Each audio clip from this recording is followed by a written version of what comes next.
Hi, my name is Akanksha Upadhyay and I am your English instructor. In today's class, we will be solving the grammar portion of Unit 1, which is giving, reporting and withholding permission. So let's begin.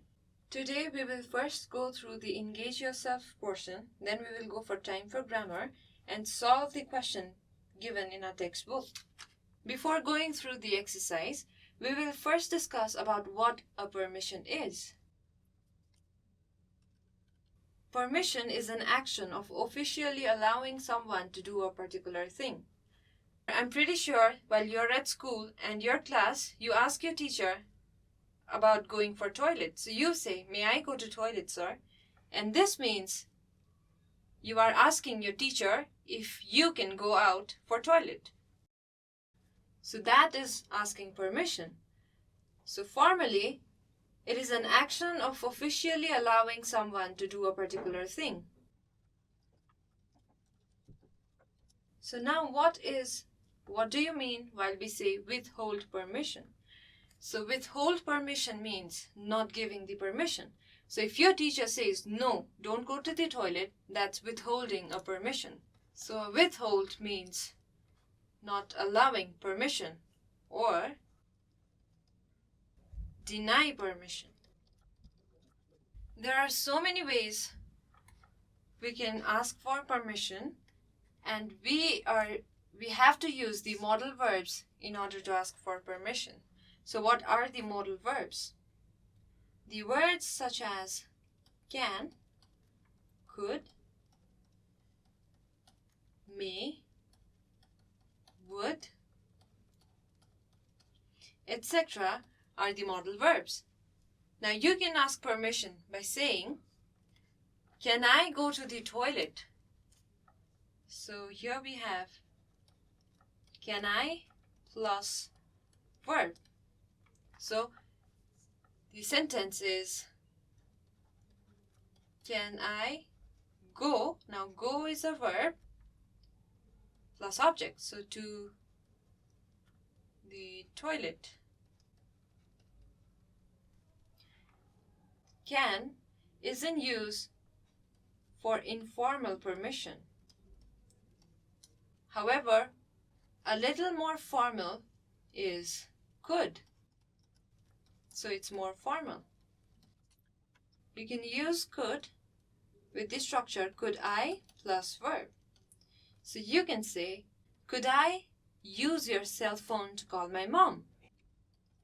Could I use your cell phone? Now may is more polite and a very formal form. And remember, we are very formal with our teachers. So we say, "May I go to the toilet?" May is a very formal form. And while we are talking to someone whom we respect a lot, we use may to ask for permission. So we say, "I am not feeling very well. May I go home early today?" So this is a very formal way of asking permission. And similarly, you can construct sentences with other modal verbs, which we will see in the later portion of our class today. So now we need to know if people are asking for permission. We just learned about what withholding and giving permission is. So allowing someone to do a particular thing is giving permission, and refusing or denying someone to do something is withholding permission. Now here are 4 people, and we need to find out if the girls on the right side are denying or giving permission. So the first one is, a boy is asking, "Can I use your pencil?" And the girl answers, "Yes, go ahead." So this means that girl is giving permission. So this is giving permission. In the second one, the boy asks, "May I have a few minutes with you?" And the girl replies by saying, "I'm afraid not." So she is denying permission, which means it's withholding. So in this way, we can know whether the girl is giving or withholding permission. So if yes, it means giving permission, and if no, it's withholding. Now we move towards working in pairs. Now here we will try to make similar type of conversation for following situation. So the first one is use protector, and the answer is of course. So here in the first example, a boy asks for permission by saying, "Can I use your protector?" And here the girl is giving permission. So the boy is asking permission to the girl. And again, the girl is giving permission by saying, "Of course, you can." So this is accepting the permission. So similarly, we have another example where a girl is asking a boy for permission to play football.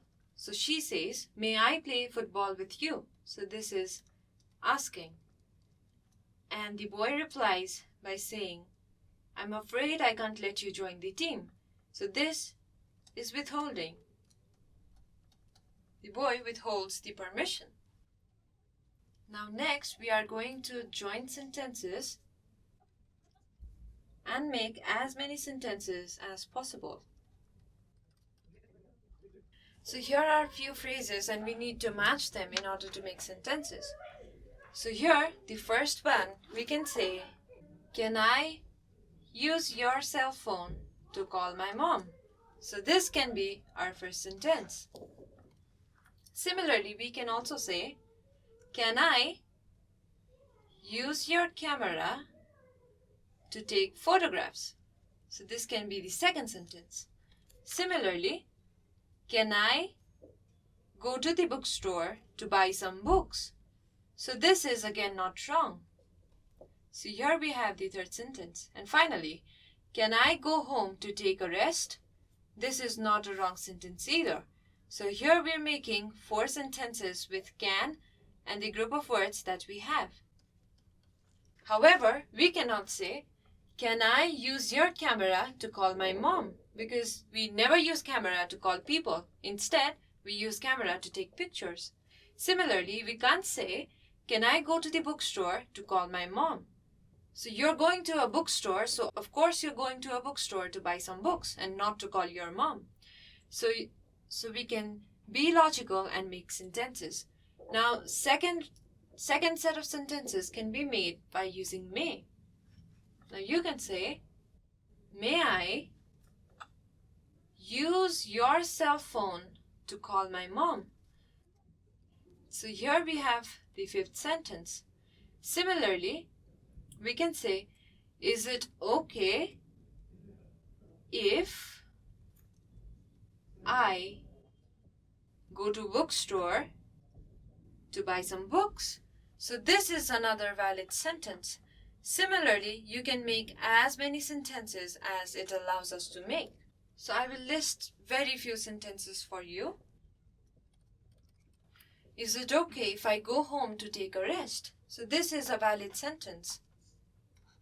However, if you want to be more formal, you can say, "May I go home to take a rest?" So this is making your sentence sound more formal. Similarly, if you don't want to be formal and you want to ask casually, you can say, "Can I go home to take a rest?" So all of these sentences are not wrong, and you can create many sentences using this. And you can make many sentences using this chart. Now for today, we have one more exercise left, and that is converting the sentence. The first sentence is, "You can take photographs here." So here the inverted commas means this is direct speech. So the exact quote that a person delivered to you is kept without modifying in this question. So you understand by this question that the person is permitting you or telling you that you actually can take photographs at that place. So you can report this sentence as, "I am allowed to take photographs here."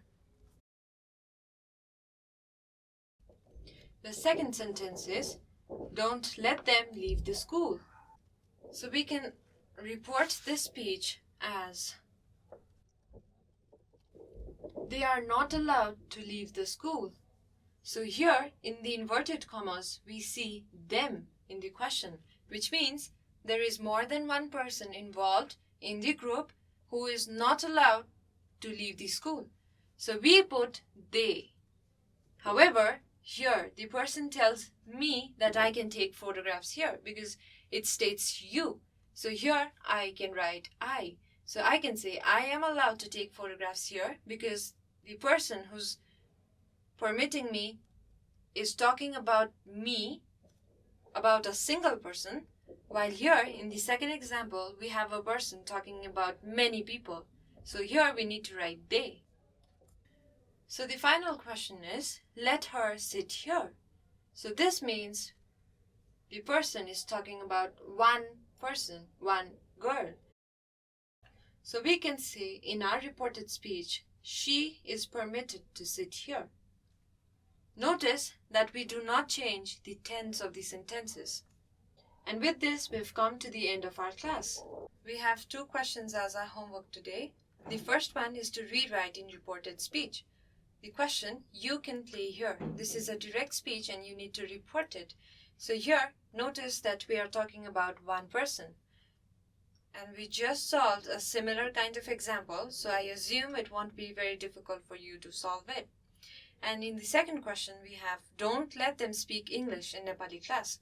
So here again, we're talking about many people, many students. So we use them. And be careful with the subject you use while reporting this sentence.